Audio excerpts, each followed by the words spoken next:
On News Hour tonight, Bauchi kidney patients struggle with high dialysis costs despite subsidy. 3 injured as IED explodes in Yobe. NDLEA seizes tramadol hidden in gas cylinder, intercepts cocaine in Kano and Lagos. And away from Nigeria, 6 Kenyan security officers killed in attack near Somali border. Hello and welcome to News Hour. My name is Dorcas Yakubzala. Now, for many Nigerians battling kidney disease, the cost of dialysis is a heavy burden. In Bauchi State, patients undergoing treatment at the Abubakar Tafawa Balewa University Teaching Hospital share their struggles, even as they benefit from a government subsidy aimed at easing their financial pain. Trust TV's Adamu Imam brings us this report. At the renal center of Abubakar Tafawa Balewa University Teaching Hospital, patients like Safiano Haladu and Amin Adamu fight a daily battle for survival. Each session of dialysis brings hope, but also a lingering fear. How long can they afford to continue treatment, even with the government's 12,000 naira subsidy introduced earlier this year? For them, dialysis is not just a medical procedure, it is a lifeline. Every trip to the hospital is a reminder of the harsh reality of chronic illness and the financial strain it brings. We are appealing for a subsidy on medications, just as they have reduced the initial hospital charges. Buying even a single drug is difficult and expensive, so if they can address this issue, we will greatly appreciate it. 47,000 to 37,000 to 50,000. By now, we are paying 12,000. It's been a welcome development. So we want this, what we like call it, to continue because of the masses that used to come for dialysis. Despite their challenges, the subsidy has provided some relief, even as economic hardship continues to cast a shadow over their health journey. According to Jummai and Azumi, Deputy Manager of the Renal Center, many patients remain grateful for the support, though concerns linger over the sustainability of the initiative. Even with the subsidy, like yesterday I had a scenario of a patient that came. He wanted his first session to be conducted while he doesn't have the 12,000 to pay. So it's a serious problem. If the government can come to our rescue, at least if they can do it free, like other institutions, Patiskum and Meduguri, they are doing it free to their patients. Meanwhile, the Chief Medical Director of the hospital, Dr. Yusuf Jibrin, acknowledges that while the dialysis center is now equipped with modern facilities, more needs to be done, from infrastructure upgrades to better patients' education. Improvements are necessary to ensure effective and long-term care. Anytime we are going to do dialysis in this hospital, we don't depend on the national grid. We have to own our generator because we don't want to start dialysis and then NEPA will take up the light. So we depend solely on generators using diesel. So the diesel consumption is very, very high and as such, it's one of the major challenges we are behind, but we are coping actually.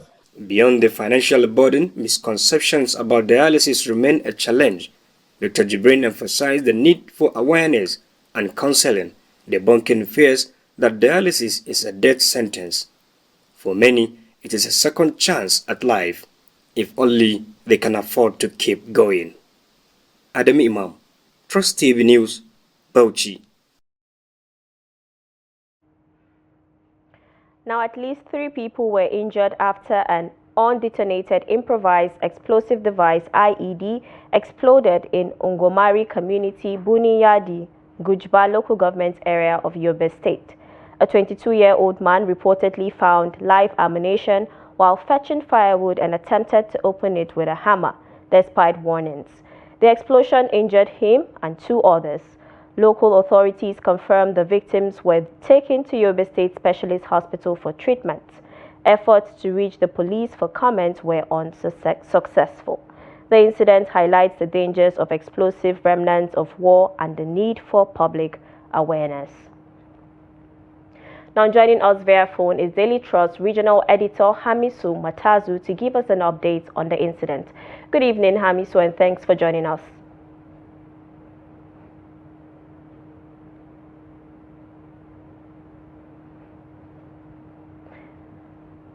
All right, we apologize for that. We'll join Hamisu subsequently. Now moving on to more stories, 6 Zamfara Community Protection Guards, CPG and 4 local vigilantes were killed in an ambush by bandits in Anka local government area. The operatives were returning from a joint operation with the Nigerian army when they were attacked near Bagega. Governor Dauda Lawal confirmed the incident, revealing that 3 persons, including 2 CPG members and 1 vigilante, are still missing. He directed immediate medical aid for the injured and support for the victims' families.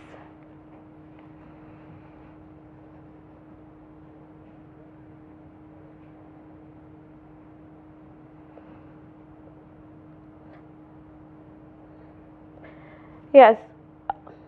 All right. Hello, Matazu. Are you there? Yes. Good evening. Good evening. Thank you so much for joining us. Hello, Matazu. Can you hear me? Yes, I can hear you now. All right. Has there been an official, statement about the incident, the explosion? No, not yet. The authorities have not said anything about the explosion. But as you can see from the stories coming out, locals have confirmed it, and even some security sources that are not that spoke in confidence have said it had happened. All right, so can you tell us about the remnants of, IEDs in the area? What is happening along, I can say from Damaturu, Buniadi, Bunigari, up to Biu, recently is quite disturbing. Because I know maybe for the people that have been following reports going on in that axis, knew that a lot of attacks and explosions have been going on in the past 1 or I can say 2 weeks. They are going on unabated. If you remember recently, even the convoy of the Borno State governor intercepted some of the insurgents that were trying to abduct some people, and luckily enough, the security operatives in the convoy tried to intercept the operation of the Boko Haram insurgents. And of recent, you will see how the insurgents have been attacking villages, the Gujuba, even the Buniadi, going house by house to attack the vigilante members. They are in search of them. I think recently they killed about 3. So what people are saying in that area is like a resurgence of the Boko Haram insurgency in the area. Also, one thing that people should know is that road has been of recent a very notorious road, because you can remember a High Court judge of Borno State had been abducted there, and recently a professor of engineering from the University of Army University Biu was also abducted.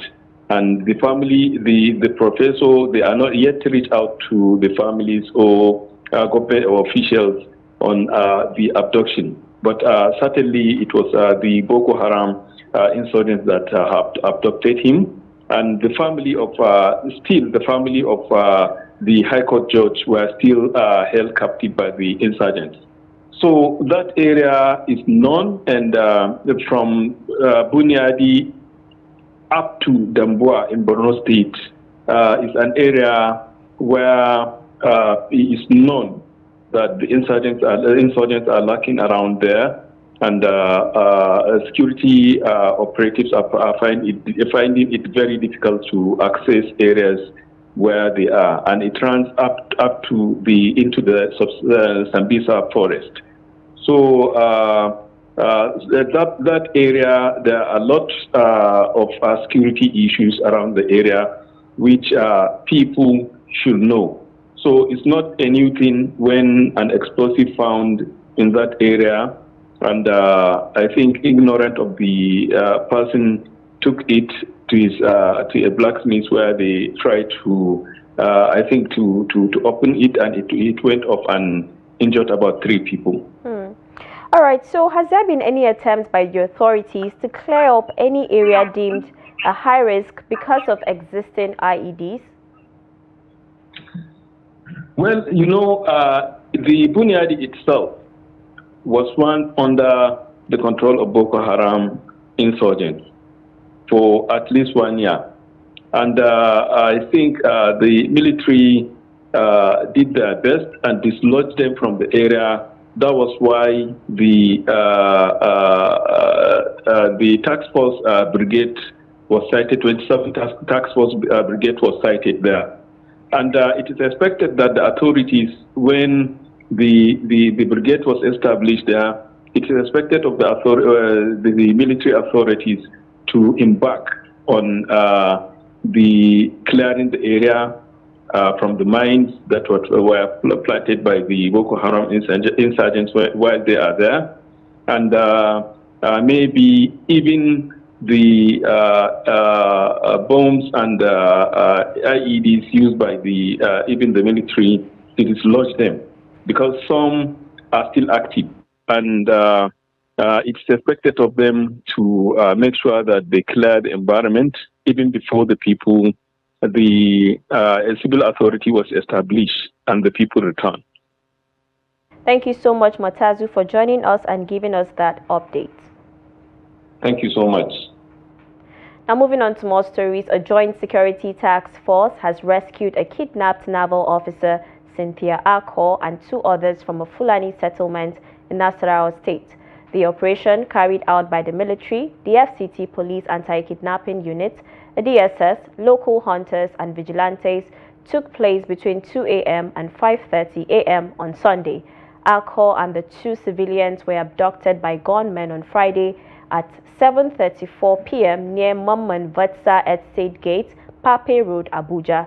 Following the attack, the kidnappers demanded 500 million naira for the naval officer and 200 million naira each for the other victims. Deputy Commissioner of Police Operations, FCT Command, DCP Isiaku Kusharu, confirmed that upon receiving the distress report, security forces launched an intense search and rescue mission.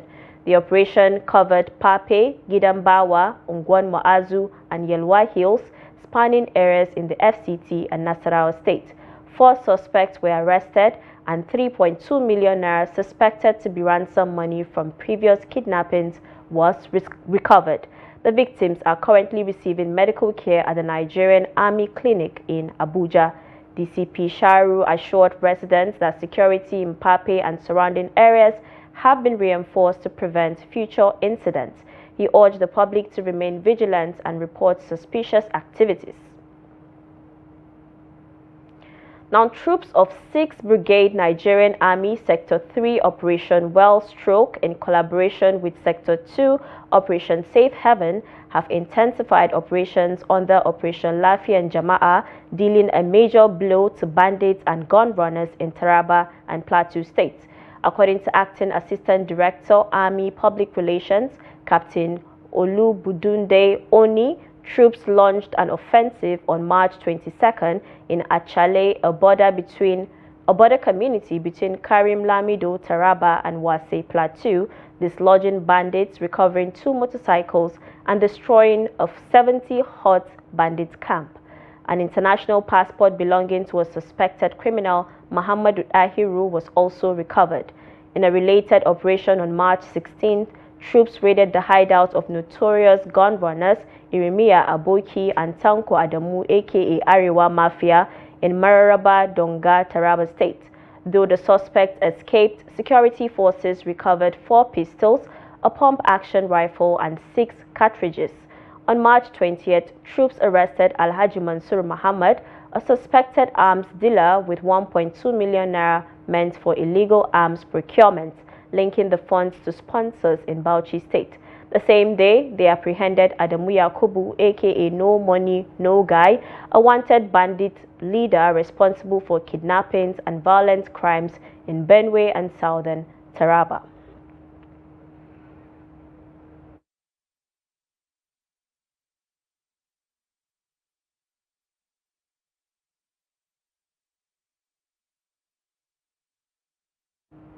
Now, a fuel-laden tanker erupted in flames at the AA Rano filling station in Kontagora, Niger State on Sunday evening, triggering panic among residents and raising fears of escalation. The incident occurred around 7 p.m. while Premium Motor Spirit was being offloaded. The station, located near the General Hospital and B Division Police Station in Kontagora, had other fuel storage tanks still containing petrol, heightening concerns over a potential disaster. Eyewitnesses told Daily Trust that the fire started during the offloading process, with emergency responders struggling to contain the spread. No casualties has been reported, but the explosion caused widespread panic, with passers-by fleeing for safety.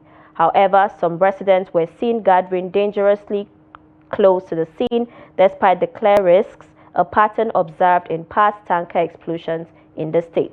Efforts to reach the Director General of the Niger State Emergency Management Agency for comment were unsuccessful as his phone line was unreachable. Authorities are yet to confirm the extent of the damage as firefighters work to prevent further escalation.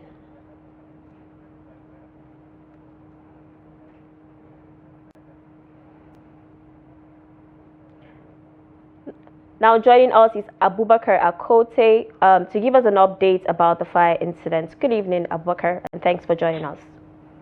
Good evening. All right, can you give us an update of the fire incident, how it started, and what is the situation currently?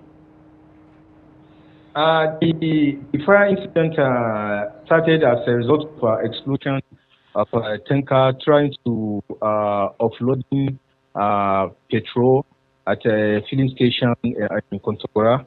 Currently, the firefighters, as I've learned from residents, are still struggling to put the fire under control due to other fell things around the filling station. When the initial tanker exploded, it extended to the oil pit where the fuel was being offloaded. So for now, they said no casualty has been recorded as people immediately fled the scene for their lives.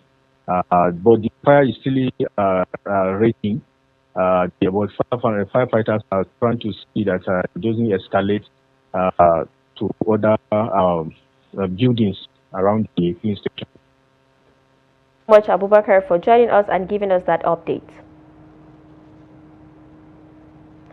Now, a fire outbreak was reported at a gas pipeline along the Soku Abua Rumuji right-of-way in Akuku Toru local government area of Rivers State, with conflicting accounts about whether an explosion occurred at the Soku gas plant. A general secretary of Soku community, witness Alasia, refuted claims of an explosion at the plant, stating that misinformation was being spread. However, Fine Face Dumnamene, executive director of the Youth and Environmental Advocacy Center, YIC Nigeria, confirmed reports of an explosion through the organization's Youth Volunteers Network. Meanwhile, Rivers State Police Command spokesperson SP Grace Aringe Koko stated that authorities are yet to obtain detailed information on the incident.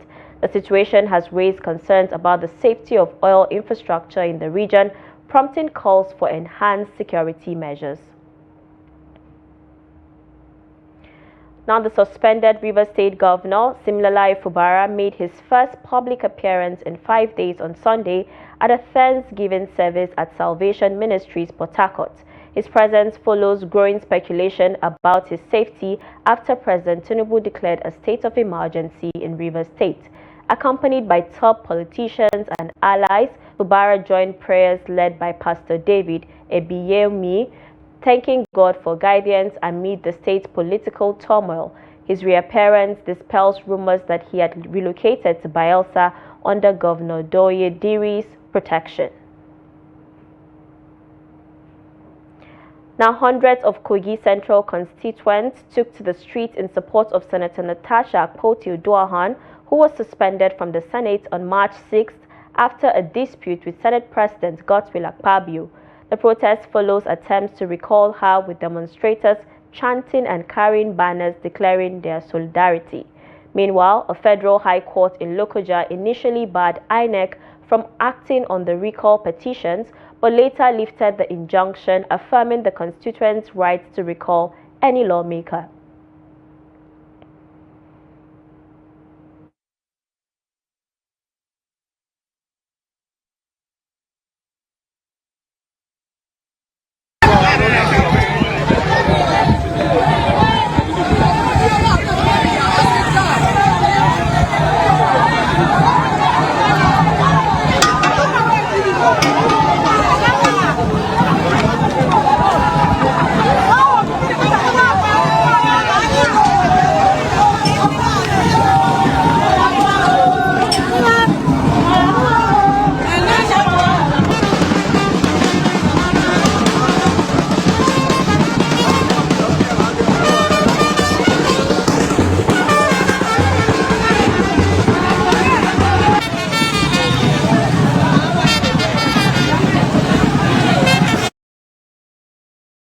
This is News Hour on Trust TV. Coming up ahead, Muslims in Kano embrace sacred retreats as Ramadan draws to a close.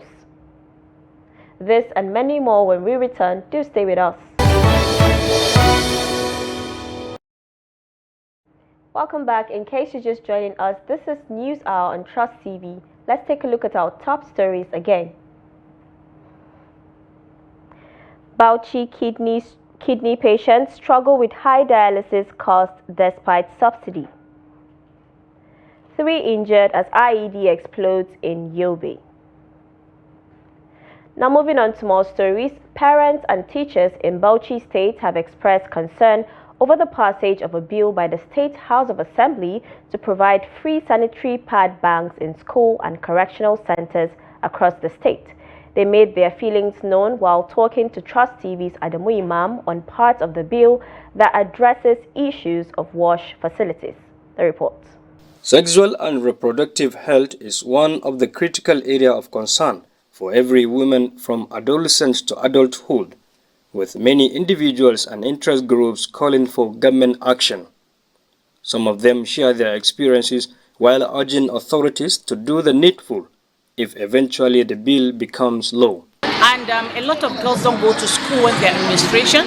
They feel like, okay, they rather stay at home because some of them, they don't have access to sanitary pad. Maybe they use a cloth or something, to maintain and prevent the menstrual flow. So they will just look at it, I rather stay at home till maybe after I finish my menstruation before I'll come. And this is a problem because at the end of the day, the days that you stay without going to school, the boys, or let me say, the education has gone.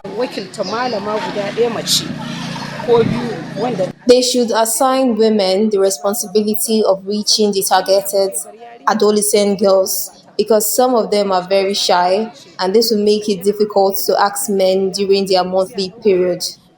Apart from that, prudent people who have the fear of God should handle such initiative in order to do away with corrupt tendency and also avoid jeopardizing the whole effort. But one thing again to be considered in the implementation of the law is to ensure that wash facilities are also adequately functioning in schools because it's also a major challenge in addressing menstrual hygiene. So we still want to call on them to fast track this as an oversight function to make sure that the schools are provided with adequate and functional wash facilities. Recently, the Speaker of the State House of Assembly said the bill seeks to change the narrative in women's reproductive health, especially on menstrual hygiene, within various communities. This bill, we actually did it because we believe it will reduce the issue of out-of-school children. Because some of the girls are not, they don't go to school because when they are on the menstrual period, they don't go to school because of the kind of the harassment. But with this development, that part will be provided in schools, and inshallah, girl will be encouraged to go to school so that whenever she's on a menstrual period, she will have part that she needs in the. However, some residents are calling on stakeholders to support the implementation of the bill subsequently, and not just to engage in politics with the establishment of sanitary pad banks in schools and public centers. Adam Imam, Trust TV News, Bauchi. Now, as this year's Eid al-Fitr draws closer, tailors in Jos, the Plateau State capital, are working hard to meet customer demands. While some customers remain hopeful of celebrating in newly sewn outfits, others are skeptical, fearing the familiar disappointment of unfulfilled tailoring promises. Ado Musa completes the report. During every Salah celebration, many celebrants prioritize getting new clothes to mark the occasion. Most adults purchase fabrics and take them to tailors for sewing, expecting their outfit to be ready in time for the festivities. Speaking to Trust TV, some residents share their experiences preparing for Salah. Since like early Ramadan, I've took my own to the tailor, and then he have finished it. I've collected everything, and everything is intact. Alhamdulillah, we've been able to buy clothes, and our clothes are presently with the fashion stylist. And we are hoping we'll get it on time. Because as it is, I can say my fashion stylist does not fail me. So that is why whenever I have my clothes, I do not have problem taking it. In fact, sometimes I give out the clothes the day I'll wear them. Like if I'm wearing in the evening, I'll give it to her in the morning. And God's willing, she'll do it on time. I bought for my children. I take it to the tailor, but somebody like me, I didn't buy it for myself. Why? Due to the daily activities, challenges, and so on. Yes, honestly, I didn't buy for myself. And then I took it to the tailor, was charging me almost 30,000, 35,000 for my kids only. Things are hard, honestly. Yes. However, some tailors, while acknowledging low patronage due to the tough economic situation, explain why they sometimes struggle to meet deadlines.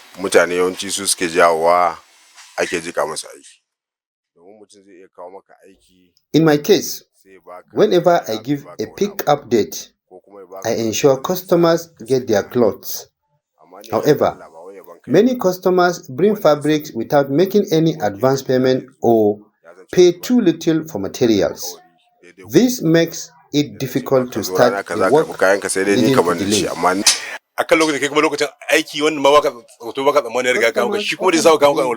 Customers until the last minute when demand is at its peak. At that point, it becomes difficult to meet expectations, even for regular clients. Added to that, power outages significantly slow down our work. Our business depends on electricity, and without it, we can't work efficiently. The erratic power supply affects how much we can produce daily. Many customers also bring fabrics late, expecting instant delivery. Some tailors, in a bid to make more money, accept too many orders and struggle to keep up. These challenges make it hard to fulfill promises. During festive periods, customers often blame tailors for failing to meet deadlines. However, tailors insist the delays are not entirely their fault, citing financial constraints, power shortages, and last-minute rush orders as major obstacles. Ado Musa reporting for Trust TV. Ramadan is a month of self-discipline, spiritual growth, and heightened devotion. Beyond personal spirituality, it instills humility and strengthens the bond between individuals and their creator. As the month draws to a close, many Muslims engage in ittikaf, a sacred retreat in the mosque dedicated to deep worship, self-purification, and seeking divine closeness. Trust TV's Abdulaziz Ibrahim spoke to worshippers in Kano about the significance of these final days. The last 10 nights of Ramadan hold immense spiritual value. It's a time when believers intensify their acts of worship, hoping to witness Laylatul Qadr, the night of power described in the Quran as better than 1,000 months. Sheikh Bashir Aliu, Imam of Al-Furqan Mosque in Kano, explains the significance of the period. Allah Tabaraka wa Ta'ala, He gave the Ummah Laylatul Qadr, so that in one night you will be able to make a devotion that is equivalent in the sight of Allah to 1,000 months. Now this night, it exists during the last 10 days of Ramadan. So in search of the night, we are asked to show devotion, especially during these last 10 days, so that we will be able to be guided to the last night. Because whoever observes devotion to Allah during the last 10 days, he must have observed the night of power. One of the most profound acts of devotion in these final nights is ittikaf, the practice of retreating into the mosque to focus solely on prayer, Quranic recitation, and self-discipline away from worldly distractions. It is the practice of the Prophet ﷺ. During the last 10 days, he used to isolate himself and devote himself to acts of drawing near to Allah. And he used to wake up his family so that they will pray. Nobody who is able to pray in the household is left alone. Everybody is woken up to pray and invoke Allah and supplicate and glorify Allah and recite the Quran, so that the whole community, it becomes attached to Allah Tabaraka wa Ta'ala during those last 10 days. For many, ittikaf has become an annual spiritual tradition. Worshippers describe it as a time of peace, reflection, and renewal of faith. Ina jin daɗi ƙwarai da gaske. Tun da na fara itikafi ban taɓa fasawa ban zo ba. Since I started ittikaf 5 years ago, I have never stopped. This period brings me peace of mind and strengthens my faith. But what makes me to feel like let me be doing it, I'm feeling very much comfortable, and in terms of my religion and in terms of my body, I also feel like I'm in Saudi. So anytime I came to the IP, I just feel like I'm at Umrah, and everything I ask God, I just feel like God would answer it directly. The impact of ittikaf extends beyond the mosque. It teaches valuable life lessons, patience, honesty, and self-restraint that faithful Muslims carry into their daily lives. Businessmen Adam Abdul and Yahya Isa share how they set aside their businesses to prioritize their spiritual well-being during these sacred nights. No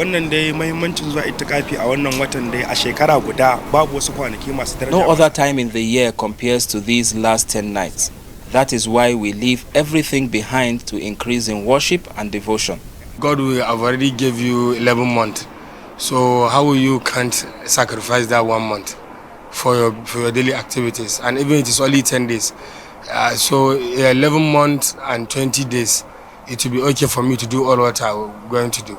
But for these only 10 days, I will give it for God. As the final days of Ramadan unfold, Muslims are reminded that the essence of ittikaf, discipline, sincerity, and devotion should not end with Ramadan, but should continue to shape their daily lives throughout the year. Abdulaziz Ibrahim, Trust TV News, Kano. The NDLEA has arrested a 42-year-old Indian woman, Neetu, at Malam Aminu Kano International Airport with 11 kilograms of heroin concealed in chocolate wraps.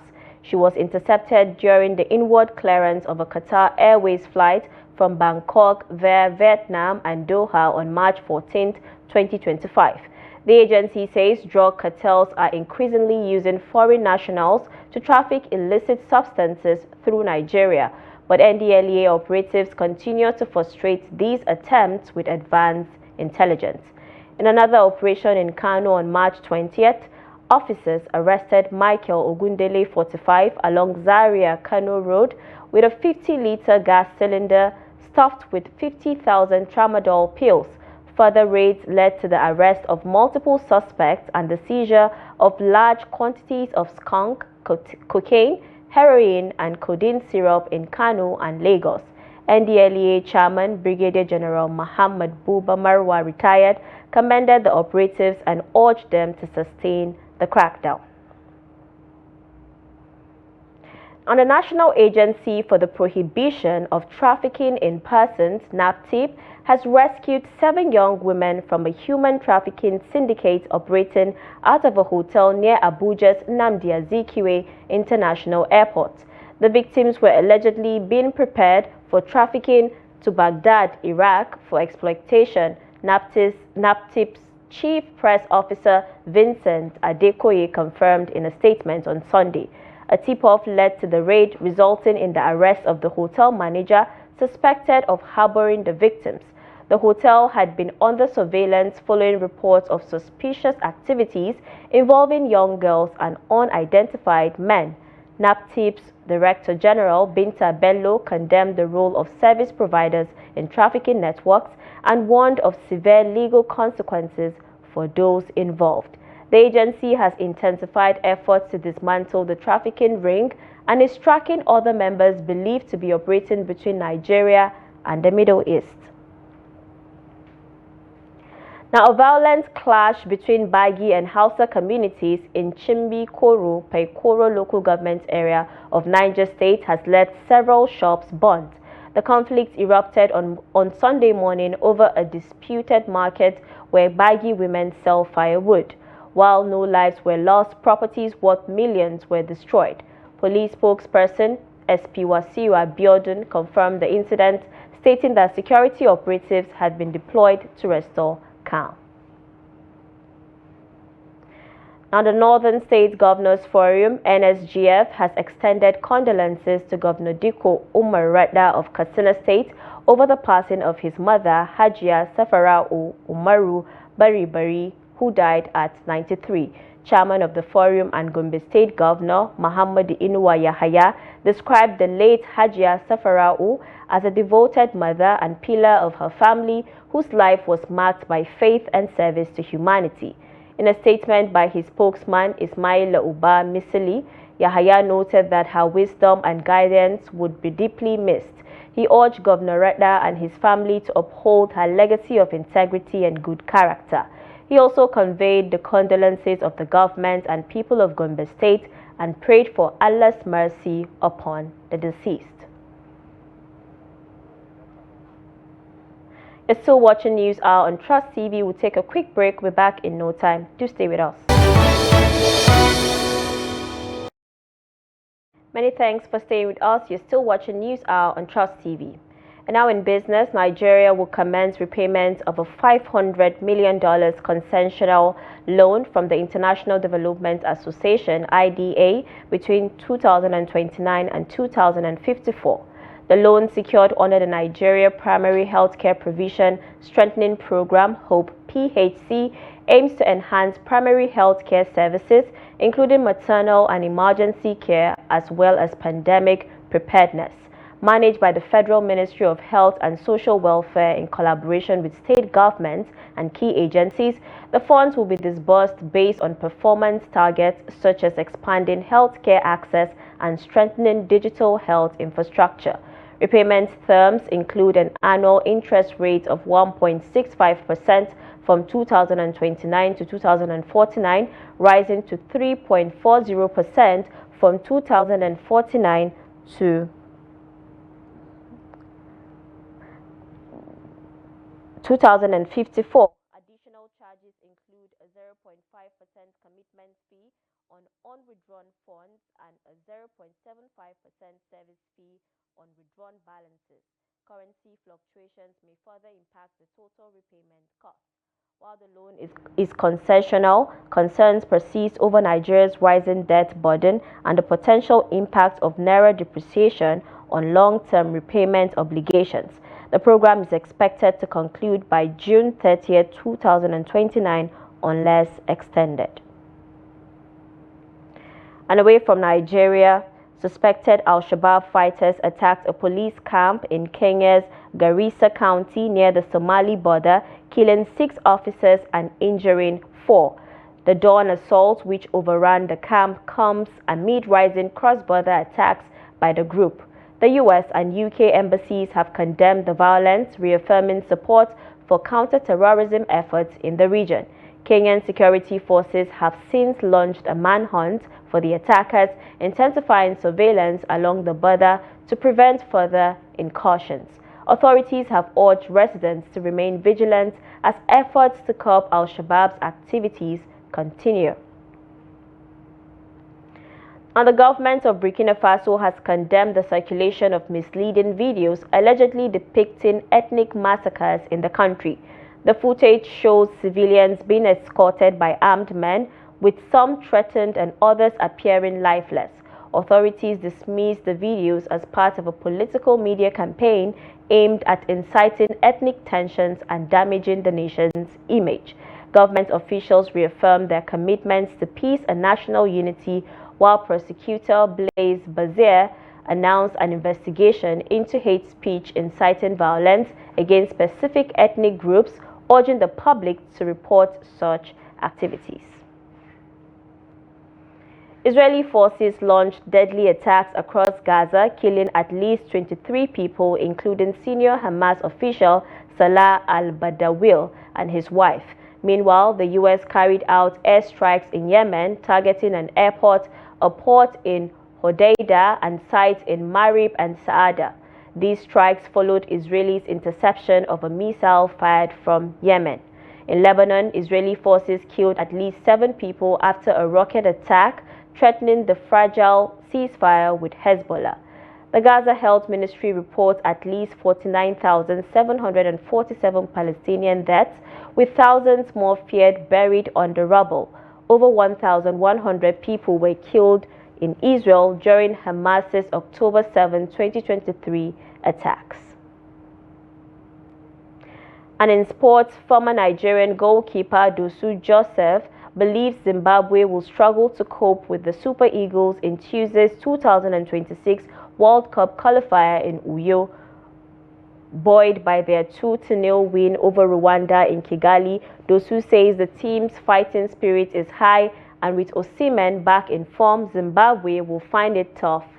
Quote, "I don't see them stopping Nigeria," he said. American fighter Sean Brady secured the biggest win of his MMA career with a stunning guillotine choke submission over former welterweight champion Leon Edwards at UFC Fight Night in London. The victory propels Brady into title contention against Belal Muhammad. Brady dominated the bout, controlling Edwards on the ground before forcing the tap at 139 in the 4th round. Now holding an 18-1 record, Brady expressed confidence in his top-tier status, with Muhammad set to defend his title against Jack Della Maddalena at UFC 315 in May. Brady is in prime position to face the winner. Elsewhere, Carlos Ulberg extended his unbeaten streak with a decision win with Jan Blachowicz, while Kevin Holland defeated Gunnar Nelson. In women's strawweight action, Molly McCann suffered another loss and announced her retirement.